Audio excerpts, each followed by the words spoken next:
TPCC chief Mahesh Kumar Goud మాట్లాడుతున్నారు. Live చూద్దాం. Majority సభ్యులకు ఒపీనియన్ తీసుకున్న తర్వాత నిర్ణయం ప్రకటిస్తారు. సిపిఐకి మాట్లాడుతున్నారు కేతనపల్లిలో కూడా సిపిఐ కాంగ్రెస్ సామరస్యపరంగా మాట్లాడుకొని సెటిల్ చేసుకుంటాయి. మిత్రులందరికీ నమస్కారం. సరే, కాంగ్రెస్ పార్టీ దేశ రాజకీయాల దృష్ట్యా కాంగ్రెస్ పార్టీ అధిష్టానం వర్గం కూడా కలిసిపోవాలని చెప్పారు మా పార్టీకి. మా పార్టీ ఆదేశాల ప్రకారం మేము ఇవాళ కాంగ్రెస్ పార్టీ గౌరవ ముఖ్యమంత్రి గారితో, కాంగ్రెస్ అధ్యక్షుల వారితో, అట్లాగే పొంగులేటి శ్రీనివాసరెడ్డి గారితో నేను మా ఏటి నరసింహ గారు చర్చించడం జరిగింది.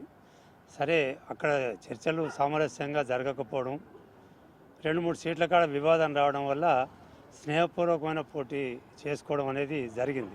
అక్కడ ఏ పార్టీతో లేదు, ఎవరికి వాళ్ళు స్వతంత్రంగా చేసుకోవడం. ఇద్దరికి కూడా మా సిపిఐ గ్రూప్కి 23 వచ్చినాయి, కాంగ్రెస్ గ్రూప్ కూడా 23 రావడం అనేది జరిగింది.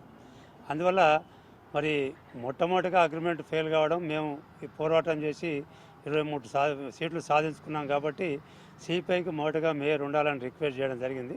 దానికి వాళ్ళు సానుకూలంగా అంగీకరించారు. ఇప్పుడు మొదటగా సిపిఐ నుండి మేయర్ ఉంటారు, డిప్యూటీ మేయర్ కాంగ్రెస్ నుంచి ఉంటారు. వారు చెప్పినట్టుగా, అది కాంగ్రెస్ అధ్యక్షులు వారు చెప్పినట్టుగా 2.5 సంవత్సరాల తర్వాత మళ్ళీ సిపిఐ డిప్యూటీ మేయర్ తీసుకొని కాంగ్రెస్ పార్టీ మేయర్ చేయడానికి అంగీకారం కుదిరింది.